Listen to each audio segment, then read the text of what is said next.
The story of a people is told best by those who live it out daily. And when the history of that community is informative, inspirational, and insightful, it should then be shared with the world. The Clio Exchange does that. Mary Wilson, it's just such a delight to get to see you again. Right. We've known each other for some time, and now to have an opportunity to talk to you on a television show is just beyond my belief. Thank you. Thank you so much for coming to be on the Clio Exchange. What we do here is we try to establish a relationship between our guests and the viewing audience in a way that perhaps they're somewhat familiar with, but we want to try to break new ground.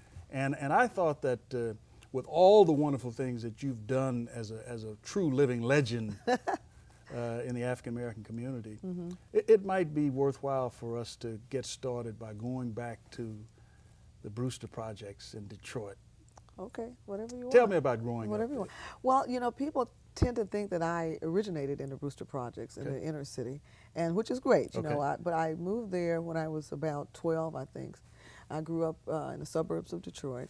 I was a little only child, and I was when I moved into the Brewster Projects, I guess I was unaware of all of these people, you know, and it was so exciting for me, you know, to move into an area where there was, in the projects, there were like hundreds and hundreds of kids come outside to play, you know, and I remember when we moved there, I said, oh my God, wow, and it was kids here, kids there, you know, and then people were singing outside on the, you know, on the corners, and they were. But that wasn't a bad place then. No, Projects was not a negative term. It was a great place. I mean, that's why I want to bring it up, because I actually grew up in a totally different environment, you know, being sort of secluded out in southwest Detroit, which is, like I said, a suburb.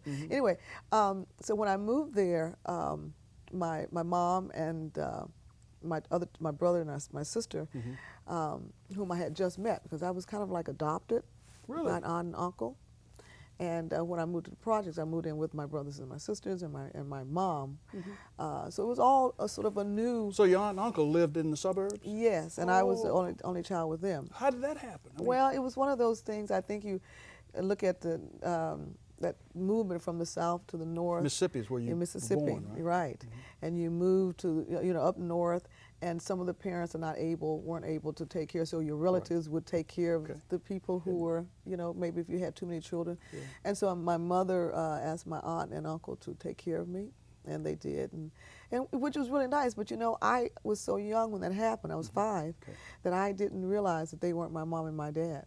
So when I moved in with my mom, my real mom, and my brother and my sister, it was very exciting, because all of a sudden, you know, I'm like, wow, I got brothers and I got sisters. But a lot of playmates. A lot of playmates. So then when we moved into the projects, as I was saying, it was still exciting, because there were people, and I realized at that point in my life that I really, really loved people.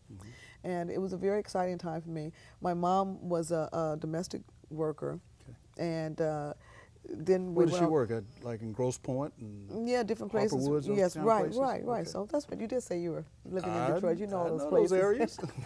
Yes. Anyway, it became a situation where my mother could not work any longer. You know, she needed to stay home with the children, so that's when we went on welfare, or ADC, whichever it was. And you know, we wore hand-me-down clothes and this and that. Then when I went to elementary school in 8th grade, I met Florence Ballard, and You met Florence first? I met Florence first, yes, and I met her at a talent show.